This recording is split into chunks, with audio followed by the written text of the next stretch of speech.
Smoking is injurious to health.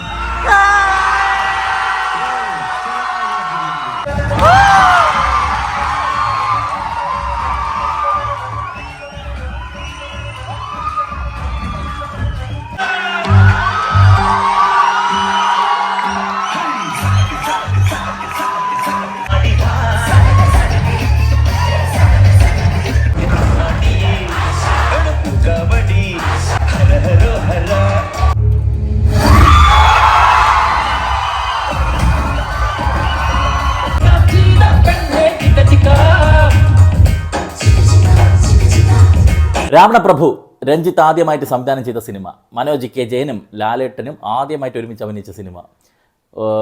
Narasimham എന്ന cinema industrial hit അടിച്ചതിന് ശേഷം ലാലേട്ടന് വലിയ ഹിറ്റ് നേടിക്കൊടുത്ത സിനിമ. ഇതിൻ്റെ ഇടയ്ക്ക് കാക്കക്കുയിലുണ്ടായിരുന്നു, അല്പം ഓടി, ബാക്കിയെല്ലാം പൊട്ടി. ഈ പടം ഇറങ്ങിയതിന് ശേഷം പിന്നെ നിരത്തി പറക്കി പോട്ടലായിരുന്നു. ഒന്നാമൻ, താണ്ഡവം, അങ്ങനെ കുറേ പടങ്ങൾ. പിന്നെ ഒന്ന് ബാലേട്ടൻ വന്നപ്പോഴാണ് ഒന്ന് കയറിയത്. അപ്പോൾ അങ്ങനത്തെ ഒരു സമയം ആയിരുന്നു 2001. ഇതിൽ ഒരു പ്രത്യേകത എന്ന് പറഞ്ഞാൽ നമ്മുടെ ദേവാസുരം എന്നുള്ള സിനിമ ഭയങ്കര പഴയ പടമായിട്ടും ഇത് ഭയങ്കര പുതിയ പടമായിട്ടും നമുക്കൊരു ഫീലിങ്സ് ഉണ്ട്. പക്ഷേ ഈ രണ്ട് സിനിമകളും തമ്മിലുള്ള വ്യത്യാസം വെറും 8 വർഷം മാത്രമാണ്. വിശ്വസിക്കാൻ പറ്റുമോ? 8 വർഷം മാത്രം. 8 വർഷം കൊണ്ട് കാർത്തികേയൻ ഉണ്ടായി, വളർന്ന് വലുതായി, മുതുക്കനായി. ഈ പുലിമുരുക റിലീസായിട്ട് ഇന്ന് 9 വർഷമേ ആവണുള്ളൂ. പക്ഷേ പുലിമുരുക ഇന്നലത്തെപ്പോലെ നമുക്ക് ഫീൽ ചെയ്യണം. അതാണ് കാലം കടന്നു പോകുന്നത് നമ്മൾ അറിയില്ല. നമ്മൾ മൊത്തം 2000 ശേഷം ഇറങ്ങിയ പടങ്ങളൊക്കെ ഭയങ്കര പുതിയ പടങ്ങളാണെന്ന് വിചാരിച്ചുകൊണ്ടിരിക്കുകയാണ്. 25 വർഷമായി. ഇപ്പോൾ പഴയ സിനിമകളൊക്കെ നമ്മൾ 90 കിഡ്സിന് എനിക്ക് ബൈ ഹാർട്ടാണ്. എല്ലാം എനിക്കറിയാം, കഥ എല്ലാം സീൻ ബൈ സീൻ അറിയാം.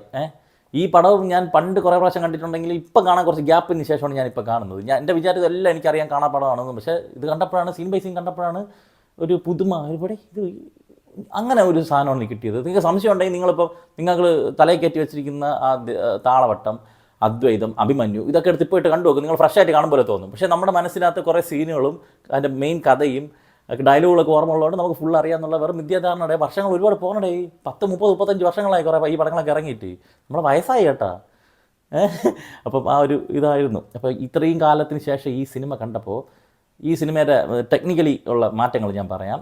സൗണ്ട്, ബാക്ക്ഗ്രൗണ്ട് സ്കോർ, പലയിടത്തും ഈ ശബ്ദമല്ലല്ലോ ഇവരുടെ വോക്കലിനും മറ്റതുമായിട്ട് മിസ്മാച്ച് ആയതുപോലെ ടെക്നിക്കലി എനിക്ക് ഫീൽ ചെയ്തിട്ടുണ്ട്. അതുപോലെ കുറേ സീനുകളൊക്കെ ബ്ലർഡ് ആയിട്ട് ഫോക്കസ് ഇല്ലാതെ ഇങ്ങനെ മങ്ങിയിരിക്കും പോലത്തെ കുറേ സംഭവങ്ങൾ ഫീൽ ചെയ്ത്. തിരുവനന്തപുരം ന്യൂ തിയേറ്ററിൽ നിന്നാണ് കണ്ടത്. പിന്നെ കുറച്ച് സീനുകളൊക്കെ കട്ടായിരുന്നു. ഞാൻ സീനുകളൊക്കെ മറന്നു പോയിട്ടുണ്ടെങ്കിലും കുറേ സീനുകൾ കട്ടായതുള്ളത് എനിക്ക് ഫീൽ ചെയ്യുന്നുണ്ടായിരുന്നു സിനിമയിൽ. പിന്നെ ബാക്കിയൊക്കെ ഓക്കെ ആയിരുന്നു, കുഴപ്പമില്ലായിരുന്നു. നല്ല മുഖത്തുള്ള കുരുക്കളും കറുത്ത പാടുകളും സഹിതം എല്ലാം തെളിഞ്ഞ് കാണാമായിരുന്നു. ദേവതി ചേച്ചിയെ ഏജിങ് ചെയ്താണ് എന്താണെന്നുണ്ട് ആ സമയത്ത് കാണിച്ചപ്പോഴേക്കും ഭയങ്കര യങ്ങായിട്ട് ഫീൽ ചെയ്തത്. അതൊരു ബ്രില്യൻസ് ആണ്. അതൊക്കെ നല്ല തെളിഞ്ഞ് നമുക്ക് കാണാൻ പറ്റി. ജോജു ജോർജ് ഈ സിനിമയിലുണ്ട്, ഒരു പോലീസായിട്ട്. ഞെട്ടിപ്പോയി. ജോജു ജോർജ് ഈ പടത്തിലുണ്ടായിരുന്നു. അയാളുടെ ഒരു റേഞ്ച്, അപ്പോൾ അതൊക്കെ ഒരു സന്തോഷമാണ് ഈ സിനിമ കണ്ടപ്പോൾ. പിന്നെ ഈ സിനിമ എങ്ങനെയാണ് ആസ്വദിച്ചത് എന്ന് പറഞ്ഞു കഴിഞ്ഞാൽ, ഈ സിനിമയുടെ തുടക്കത്തിൽ ആദ്യം നമ്മുടെ ആശീർവാദിൻ്റെ ഒരു സംഭവം കാണിക്കുന്നുണ്ട്. ഗൂസ് ബംസ് പോളി. പിന്നെ ജഗതി ചേട്ടൻ വരുന്നു, ഡബിൾ ഗൂസ് ബംസ് പോളി. ലാലേട്ടൻ്റെ ഇൻട്രോ വരുന്നു, അതും പോളി. അത് കഴിഞ്ഞിട്ട് ഞാൻ അറിയാതെ ഈ പടം മലങ്കൾട്ട് ട്രാക്കിലോട്ടങ്ങ് പോയടേ. എനിക്ക് കാണിക്കുന്നതെല്ലാം കോമഡി ആയിട്ട് ഫീൽ ചെയ്യണം. ഞാൻ അങ്ങനെ ഇൻറ്റൻഷനലി വിചാരിച്ചതല്ല. പക്ഷെ ഒരു സീൻ വന്നിട്ട് ഒരു ചിരി തുടങ്ങി, അടുത്ത സീനിൽ ഇത് മറന്നിട്ട് വിടാമെന്ന് വിചാരിച്ചപ്പോഴേക്കും ഫസ്റ്റ് ഹാഫ് മൊത്തം ഇത് തന്നെ. ഞാൻ ചുമ്മാ ചിരിക്കുകയായിരുന്നു. ഈ സീനിൽ എഴുതി വെച്ചിരിക്കുന്ന ഡയലോഗിൽ കോമഡിയും സിറ്റുവേഷൻ ഹാൻഡിൽ ചെയ്ത് വെച്ചിരിക്കുന്നത്. ഇത് ഞാൻ ഈ പറഞ്ഞെന്ന് പറഞ്ഞുകൊണ്ട് എന്നെ പിടിച്ച് വേറെ ആരെയും ഫാൻസ് ഒന്നും പിടിച്ചാക്കണ്ട. ഞാൻ എപ്പേർപ്പെട്ട ലാലേട്ടൻ ഫാനാണെന്ന് എൻ്റെ ഓഡിയൻസിനും അറിയാം, ലാലേട്ടനും അറിയാം കേട്ടോ. പക്ഷെ എനിക്ക് ഈ സിനിമ കണ്ട ആ അനുഭവം ഞാൻ എങ്ങനെയാണ് എക്സ്പീരിയൻസ് ചെയ്യുന്നത് അതല്ലേടെ ഷെയർ ചെയ്യേണ്ടത്. എനിക്കവിടെ വെള്ളം ചേർക്കാൻ പറ്റത്തില്ല. സെക്കൻഡ് ഹാഫ് സെറ്റായിരുന്നു, നല്ല വൈബിൽ അങ്ങ് ഓടിപ്പോയി. പക്ഷേ ഫസ്റ്റ് ഹാഫ് എനിക്ക് ഒരു എക്സാമ്പിൾ പറഞ്ഞു കഴിഞ്ഞാൽ, ഇപ്പോൾ നിങ്ങളിങ്ങനെ ചിന്തിക്കുക, നിങ്ങൾ ചോദിക്കുന്ന വില കാർത്തികേയൻ തരും. ഒരു നാഴി മണ്ണിന് 1 ലക്ഷം രൂപ. അപ്പം മറ്റേ എങ്ങനെ ചിന്തിക്കും? ഒരു നാഴി മണ്ണിന് 1 ലക്ഷം രൂപ. അപ്പോൾ ഇത് മൊത്തം അങ്ങനെ വാങ്ങിച്ചു കഴിഞ്ഞാൽ അവൻ കുത്തുവാള എടുത്ത് ദാരിദ്ര്യം പിടിച്ച് ചാവണമാണ് തരും. ഓക്കെ ഡീൽ എന്ന് പറഞ്ഞ് അങ്ങനെ ഇരിക്കും. ഇങ്ങനത്തെ ഡയലോഗുകളാണ്. നെല്ലിപ്പലക, നെല്ലിക്കോട് ഭാസ്കരനല്ല. അയ്യോ, ഇങ്ങനെ ഇത് മറ്റേ ഇയാൾ നെപ്പോളിയൻ വന്ന് നിന്നിട്ട് പറയാണ്, ഞാനും അവനും ശത്രുക്കളാണ്, പക്ഷേ അവൻ എന്നെയോ കൊല്ലാൻ ശ്രമിച്ചിട്ടില്ല. കൺവിൻസ്ഡ്. ഇരട്ടക്കയിൽ തോക്ക് വെച്ചിട്ട് മുട്ട ഒരു വെടി വെച്ച് കൊടുത്തതാണ്. മറ്റേ കുഞ്ഞനന്തം വന്ന് ചാടിയോണ്ടാണ് രക്ഷപ്പെട്ടത്.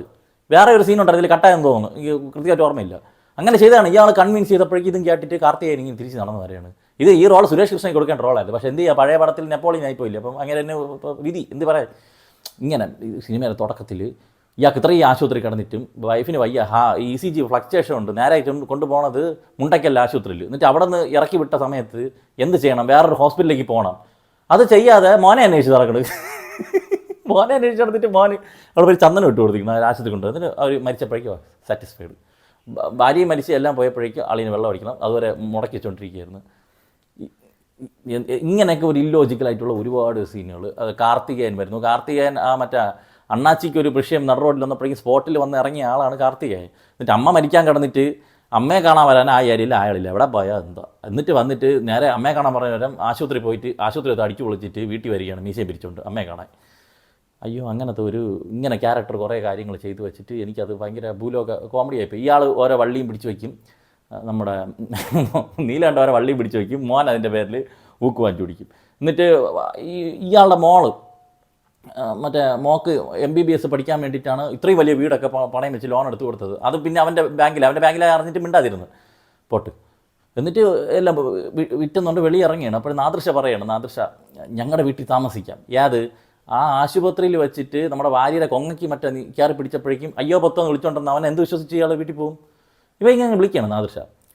എന്നാൽ ഇത് കൂടെ ഇയാൾക്ക് തീർത്ഥയാത്ര പോകണം. പാവം ഭാര്യരാണ് ഈ ലോഡ് അത്ര എടുക്കുന്നത്, ഇതിലാണ്ട് ചുമക്കൂല. ഭാര്യർക്ക് എന്നിട്ട് നേരെ കൊണ്ട് നമ്മൾ കാർത്തികേൻ്റെ വീട് കിട്ടപ്പോഴേക്കും ഭാര്യ പറഞ്ഞു, പിന്നെ എൻ്റെ പട്ടി ചുമക്കും, ഞാൻ ഇതൊന്ന് സെറ്റായി, ഞാൻ ഇവിടെ ഇരുന്നോളാം, താൻ എന്താ ചെയ്തതെന്നുകൊണ്ട് ഊക്കി വിട്ട്. ഇങ്ങനെയൊക്കെ ഉള്ള രീതിയിലൊക്കെയാണ്. അതുപോലെ സിദ്ദിഖിൻ്റെ ക്യാരക്ടർ വന്ന സമയത്ത് അപ്പോൾ ഇതുപോലത്തെ ഒരു കോമഡി പീസ് ഊക്ക് വണ്ടി. അത് പണ്ടേ കോമഡി പീസ് ക്യാരക്ടറാണ്, കോമഡി കലർത്തി തന്നെയാണ് നമ്മൾ കണ്ടിട്ടുള്ളത്. പക്ഷേ ഇതിൽ അങ്ങനെയല്ല. ഇതിൽ ഇയാൾ ആദ്യം കാണിക്കുന്ന സമയത്ത് ഇതൊക്കെ ഇപ്പോഴും ശ്രദ്ധിക്കണം കേട്ടോ. ആദ്യം കാണിക്കുന്ന സമയത്ത് ഇവർ ദുരന്തം പറഞ്ഞുകൊണ്ടിരിക്കണം, അവൻ കള്ളനാണ്, അവൻ ആശുപത്രിക്ക് അടിച്ച് തകർത്ത് എന്ന് പറഞ്ഞപ്പോഴേക്കും സിദ്ദിഖിരുന്ന് ഇങ്ങനെ ചിരിക്കണം. വെരി ഗുഡ് സഭാഷ് എന്നൊക്കെ പറഞ്ഞിട്ടുള്ള എക്സ്പ്രഷൻ ഇട്ടാണ് സിദ്ദിഖിരിക്കുന്നത്. എന്നിട്ട് നായികയൊക്കെ ആദ്യമായിട്ട് കാണുമ്പോൾ പോയി ചോദിക്കണത് അപ്പോൾ കാമുകരുണ്ടായിരുന്നതെന്ന് വയ്ക്കാൻ ഇഞ്ചാറ്റി വ്യാച്ചായിരിക്കും എഴുതി വെച്ചിരിക്കുന്നത്. പിന്നെ ഇതിലെല്ലാത്തിനും കാരണം ഇയാളെ ഇളക്കി വിട്ടത് സിദ്ദിഖാണ്, വിജയരാഘവൻ. എന്നിട്ട് പോയി കൊന്നിട്ട് എന്ന് പറഞ്ഞിട്ട് ഞാനല്ല, എല്ലാം മറ്റൊരാണ് ചെയ്തത്, തോമർ ചതിയനായിരുന്നു എന്ന് പറഞ്ഞിട്ട് പെട്ടെന്ന് നന്മവരം കളി. അതിൽ വീണ്ടും നമ്മുടെ കാർത്തികേയൻ കൺവിൻസ്ഡ്. അപ്പോൾ ഇങ്ങനത്തെ കുറച്ച് പരിപാടികൾ തോന്നി. അത് മാറ്റി വെച്ച് കഴിഞ്ഞാൽ ലാലേട്ടൻ്റെ swag, screen presence, dialogue delivery, fight എല്ലാം ഒരു രക്ഷയില്ല. ഇങ്ങനെ ചാർജായിട്ട് നമുക്ക് നിൽക്കാം. അത് കാണും മറ്റേ നമ്മളെ ഫൈറ്റ് ഉണ്ടല്ലോ, റോഡ് സൈഡിലുള്ള ഫൈറ്റായാലും പിന്നീട് വരുന്ന ഫൈറ്റായാലും ഒക്കെ കിടിലായിരുന്നു. പക്ഷേ ഡയലോഗ് വരുന്ന സമയത്ത് പലരും ഊക്കി വിടുന്ന ഒരു പരിപാടി ഇതിനകത്ത് എഴുതി വെച്ചിട്ടുണ്ട്. പക്ഷെ അത് ഇങ്ങനെ സ്ക്രീൻ പ്രസൻസ് വേറെ ആരെ ഇത് അഭിനയിച്ചിട്ടുണ്ടെങ്കിൽ ഇത് കോമഡി ആയിട്ട് മാറുമായിരുന്നു. ലാലേട്ടൻ്റെ ഒരൊറ്റ ഇത് പരിപാടി വെച്ചിട്ടാണ് ഇത് അത് സ്വാഗായിട്ട് നമുക്ക് മാസമായിട്ടും ഇത് ഫീൽ ചെയ്തത് എന്നുള്ളതായിരുന്നു എനിക്ക് ഇപ്പം കണ്ടപ്പോൾ തോന്നിയത്. അന്ന് കണ്ടപ്പോൾ എനിക്ക് ഒരു പ്രശ്നമൊന്നുമില്ല, എത്ര പ്രാവശ്യം ആസ്വദിച്ച് കണ്ട സിനിമയാണ്.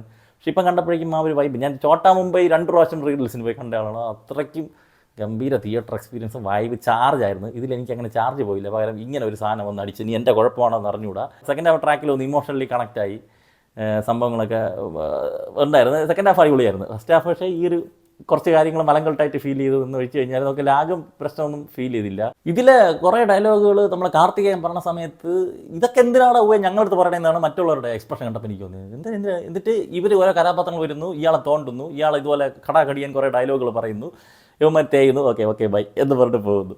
മുണ്ടകശേഖര വഴി വരുന്നു, നീലാണ്ടൻ നടന്നു പോകണ കാണാൻ എനിക്ക് ഭയങ്കര സന്തോഷമാണെന്ന് പറയുന്നു, അയാളെ വായിരിക്കണം അത്രയും കേൾക്കുന്നു, ഞാൻ തേഞ്ഞല്ലോ എന്ന് പറഞ്ഞിട്ട് തിരിച്ച് നടക്കുന്നു.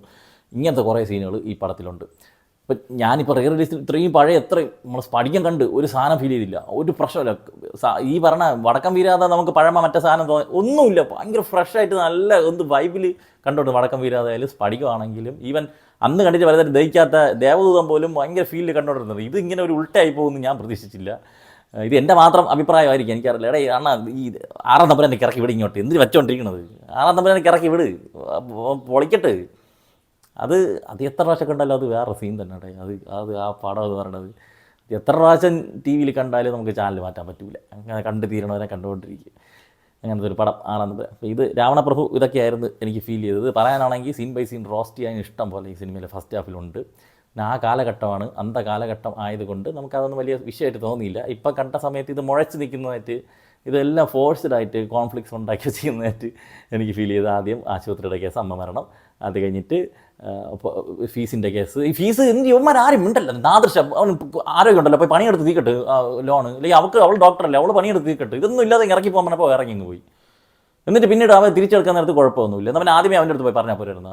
ഇവൻ ഇത് അറിഞ്ഞുകൂടായിരുന്നു ഇങ്ങനെ വിഷയമാണ്. ലോകത്തുള്ള എല്ലാ കാര്യവും അറിയില്ല. അണ്ണാച്ചിക്ക് വഴിയിൽ വെച്ച് വിഷയം പറഞ്ഞാൽ എൻഫോഴ്സ്മെൻറ്റ് പിടിക്കുന്ന കാര്യം കാർത്തികൻ അറിയില്ല. വീട്ടിൽ നിന്ന് അച്ഛൻ വഴിയാധാരാവണ കാശ് അറിഞ്ഞില്ലേ. അതങ്ങനെ എന്തൊക്കെയോ അണ്ണ എഴുതി വെച്ചിട്ടുണ്ട്. പിന്നെ ഇപ്പോഴും ഈ സിനിമ ഇറങ്ങാത്ത വലിയ കാര്യമാണ്. ഇപ്പോൾ ഇറങ്ങിയിരുന്നെങ്കിൽ ഇനി രാമൻ സീത എന്നൊക്കെ പറഞ്ഞിട്ട് വേറെ കുറേ കലിപ്പുകളും കൂടി തലയിൽ വെച്ചിട്ട് വരുന്നത്. അന്ന് ഇറങ്ങിയോണ്ട് ഭാഗ്യം ഈ പടം അങ്ങ് ഒഴിയായിപ്പോയി. ഇപ്പോഴാണെങ്കിൽ അതിൻ്റെ പേരിലും കൂടി കുറേ വിവാദങ്ങൾ വരുമായിരുന്നു. ആമസോൺ, ഫ്ലിപ്കാർട്ട്, അജിയോ, മിന്ത്ര മുതലായ ഓൺലൈൻ ഷോപ്പിംഗ് സൈറ്റുകളിലൊക്കെ കുറേ ഓഫർ ഡെയിലി വരുന്നുണ്ട്. അപ്പോൾ നിങ്ങൾ അറിയാതെ പോകുന്ന അത്തരം ഓഫറുകളൊക്കെ നമ്മുടെ വാട്സാപ്പ് ചാനലിൽ റെഗുലർലി അപ്ഡേറ്റ് ചെയ്യാറുണ്ട്. അപ്പോൾ താല്പര്യമുള്ളവർ നമ്മളെ വാട്സാപ്പ് ചാനൽ ഒന്ന് ഫോളോ ചെയ്തോളൂ. ലിങ്ക് ഫസ്റ്റ് കമൻറ്റിൽ പിൻ ചെയ്ത് വെച്ചിട്ടുണ്ട്. എന്തരാ വരട്ടെ.